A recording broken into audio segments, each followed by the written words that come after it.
11वीं क्लास में हम प्रोजेक्टाइल मोशन के बारे में पढ़ रहे थे और उसमें मैंने आपको ये बता दिया था कि जो प्रोजेक्टाइल का पाथ होता है वो हमारे पास एक पैराबोलिक शेप में होता है। यह एक पैराबोलिक इक्वेशन ही होती है प्रोजेक्टाइल मोशन की, वो हम कल देख चुके थे। इसके बाद हम ये देखते हैं कि जो पार्टिकल है हमारा, जो प्रोजेक्टाइल है जो हमारे पास प्रोजेक्टाइल मोशन कर रहा है, तो उसका टाइम ऑफ फ्लाइट कितना था, उसकी मैक्सिमम हाइट कितनी थी, उसकी हॉरिजॉन्टल रेंज कितनी थी। ठीक है, इन टॉपिक को हम देखेंगे। और हम प्रोजेक्टाइल मोशन जो पढ़ रहे थे वो ग्राउंड पर ही पढ़ रहे थे कि ग्राउंड से हमने कोई बॉडी अपवर्ड डायरेक्शन में थ्रो की है, ठीक है, और वो किसी डिफरेंट डायरेक्शन जाके पहुंच रही है और ग्राउंड पर जाकर गिर रही है बॉडी। ठीक है, ये हम पढ़ रहे थे। तो जो हमारे पास 2 डायमेंशनल था हमारे पास स्पेस, यानी कि प्लेन मोशन, एक एक्स एक्सिस थी एक वाई एक्सिस थी। हमने पार्टिकल को इस टाइप से अपवर्ड जो है थ्रो किया था किसी वर्टिकल डायरेक्शन से, कोई वर्टिकल डायरेक्शन थी उससे किसी डिफरेंट डायरेक्शन में। ये पॉइंट हमारे पास वो था। वेलोसिटी हमने यू कहा था, स्टार्टिंग की वेलोसिटी। थीटा एंगल माना था हमने।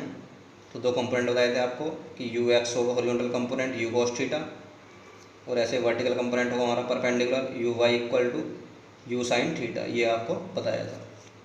और मैक्सिमम हाइट रही थी एच।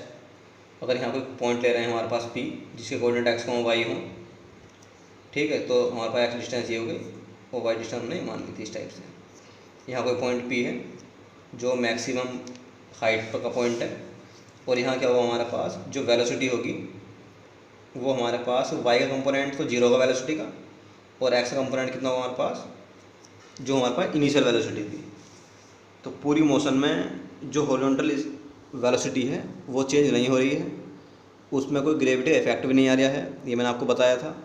ठीक है, तो हमें टाइम पीरियड यहाँ फाइंड करना है। तो पहले हम ओ से पी तक का जाने का टाइम निकालना है हम। तो एक क्वेश्चन पढ़िए आपने, v equal you minus G T. ठीक है, तो फाइनल वेलोसिटी कितनी है हमारे पास 0। ठीक है, यहाँ जाकर पार्टिकल वेलोसिटी कितनी हो गई 0 हो गई फाइनल वेलोसिटी। कंपोनेंट कौन सा वर्क करेगा यहाँ पे यू वाई।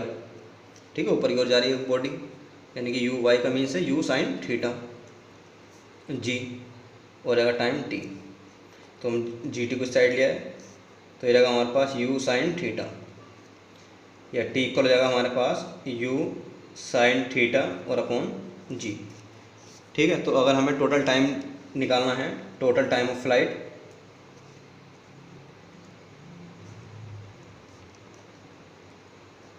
तो कितना रहेगा हमारे पास, इसी टाइम में डबल कर देंगे। ठीक है, 2t, यानी कि इतने टाइम हो सकता पी तक जाने में और इतना पी से लेके कोई पॉइंट अगर है हमारे पास यहाँ वहाँ तक आने में, तो कितना रहेगा हमारे पास 2u साइन थीटा और अपॉन जी। तो यह आ गया हमारे पास time of flight, t equal 2u sine theta upon g. ये आपको याद रख लेना है। ऐसे ही अगर हमें निकालनी है हमारे पास हाइट, तो हाइट निकालने के लिए क्या काम करेंगे हम, इक्वेशन ऑफ मोशन यूज करेंगे third, v square equal u square minus 2gh।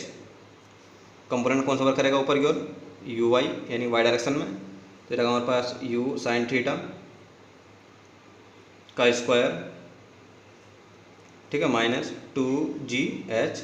Y direction में जो फाइनल वेलोसिटी कितनी है 0 है, तो कितना रहेगा हमारे पास, इसे साइड ले आएंगे तो रहेगा हमारे पास 2gh, ये तो 0 रहेगा, और रहेगा हमारे पास u square sine square theta, या फिर हमें h फाइंड करना है तो ये हो जाएगा हमारे पास u square sine square theta और अपॉन 2g। तो ये आपको याद रख लेना है कि जो हाइट आती है प्रोजेक्टाइल में वो आती है हमारे पास h equal u square sine square theta upon 2g। ठीक है, हाइट है ये। और अगर आप चाह रहे हैं कि मैक्सिमम हाइट कितनी है वो फाइंड करना चाह रहे हैं, तो जो h मैक्सिमम होगा कितने पे होगा, थीटा इक्वल टू 90 डिग्री पे। ठीक है, क्योंकि जो हमारी वैल्यू होगी साइन 90 की 1 होती है और ये परपेंडिकुलर तभी होगा। ठीक है, यू स्क्वायर और साइन स्क्वायर थीटा और अपॉन 2g। तो थीटा क्या रखें हम 90 डिग्री, तो साइन 90 वैल्यू कितनी रहेगी भाई 1, तो ये रहेगा हमारे पास u square upon 2g h maximum. तो अगर हम मैक्सिमम हाइट का यूज करना चाह रहे हैं कहीं तो क्या होगा यू स्क्वायर अपॉन 2g। ठीक है, तो मैक्सिमम हाइट डिपेंड करेगी कि इनिशियल वेलोसिटी आपने कितनी रखी हुई है। ठीक, इसी टाइप से आपको अगर फाइंड करनी है रेंज, हॉरिजॉन्टल रेंज की डिस्टेंस कवर कितनी करेगी ओ से एक्स तक, तो रेंज फाइंड कर सकते हैं हम यहाँ पे। रेंज कौन सी है, ये हॉरिजॉन्टल रेंज।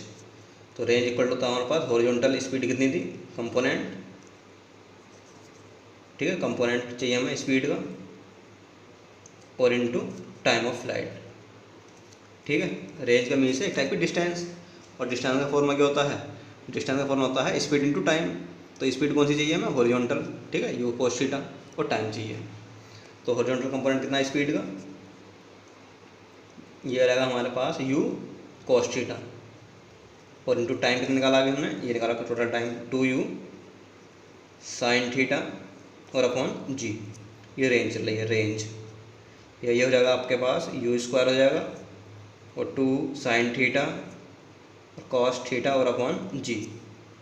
ये रहेगा हमारे पास यू स्क्वायर साइन 2 थीटा का फॉर्मूला बन जाएगा ये, ठीक है, जो ऊपर लिखा हुआ है 2 साइन थीटा कोस थीटा, ये होता है फॉर्मूला साइन 2a का, ठीक है, 2 साइन है कोस है, इस टाइप से। तो ये रेंज हो गया, रेंज, ये आपको याद देना formula R equal u square sine 2 theta upon g. ठीक है, तो 3 फॉर्मूले हो गए आपके पास, एक तो टाइम ऑफ फ्लाइट का हो गया T equal to u sine theta upon g, एक हो गया आपके पास हाइट का formula u square sine square theta upon 2g, और एक हो गया आपके पास रेंज का formula u square sine 2 theta upon g. ठीक है, उसमें साइन 2 थीटा है और हाइट में साइन स्क्वायर है, दोनों डिफरेंस है, ये आपको याद रख लेना है। और जो रेंज होती है हमारे पास 45 पर मैक्सिमम होती है ना, 45 डिग्री पर, क्योंकि 2 थीटा आ रहा है, तो अगर हम थीटा की जगह 45 डिग्री रखेंगे तो रहेगा साइन 90 बनेगा, और साइन 90 वैल्यू आएगी। ठीक है, तो थीटा इक्वल टू 45 डिग्री होगा, तो रेंज जो होगी वो मैक्सिमम होगी। यानी कि अगर हमें कोई भी बॉडी दूर तक थ्रो करनी है हॉरिजॉन्टली, तो हमें एंगल कितना लेना चाहिए, 45 डिग्री का, तो ये आपको याद रखना है। ठीक, तो जो हमारे पास प्रोजेक्टाइल मोशन है उसमें हमारे पास जो 3 फॉर्मूले थे मेन, हाइट, टाइम पीरियड और रेंज का, ये आपको याद रखने हैं, इनसे आपके न्यूमेरिकल होंगे। और जो प्रोजेक्टाइल का पाथ की इक्वेशन निकाली थी वो भी आपको याद रखनी है। ठीक है, y equal x and theta minus g x square upon 2u square cos square theta, ये इक्वेशन पढ़ी थी आपने, ये भी आपको याद रखनी है। वो प्रोजेक्टाइल का मीन्स ये होता है कि जो हमने बॉडी थ्रो किया उसका नाम प्रोजेक्टाइल है, जो मोशन हुई उसका नाम प्रोजेक्टाइल मोशन है, पैराबोलिक पाथ है, ठीक है, और दोनों डायरेक्शन में मोशन हो रही है, यानी 2D मोशन है। तो ये आपको टोटल जो है कंसेप्ट है आपको याद रख लेना है। और टोटल फिर यानी कि जो मोशन है उसमें हॉरिजॉन्टल जो स्पीड है या वेलोसिटी है वो कांस्टेंट है, और वर्टिकली जो वाई कंपोनेंट है वेलोसिटी का वो वेरी कर रहा है, ठीक है, पॉइंट टू पॉइंट, तो वो आपको याद रख लेना है। इसी के बाद इस चैप्टर में जो भी हमने मोशन पढ़ी प्रोजेक्टाइल वो पढ़ी है हमने ग्राउंड टू ग्राउंड, ठीक है, ग्राउंड से बॉडी कुछ हो गया ग्राउंड पे आ रही है।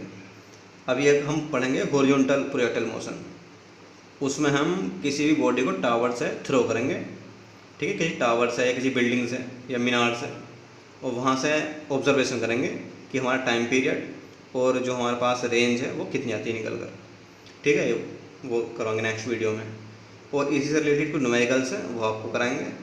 तो आज आपको जो प्रोजेक्टाइल मोशन है वो आपको कंप्लीट कर लेनी है, और इसका कोई कंसेप्ट नहीं आता है वो ध्यान देंगे, वीडियो को 2 बार देखेंगे, 2-3 बार वीडियो को, तीनों वीडियो को, ठीक है, कि प्रोजेक्टाइल का मीन्स क्या है, प्रोजेक्टाइल की डेफिनेशन क्या है, टाइम ऑफ फ्लाइट क्या है, ये सब टोटल आपको याद कर लेना है। ठीक है, बाकी नेक्स्ट वीडियो में।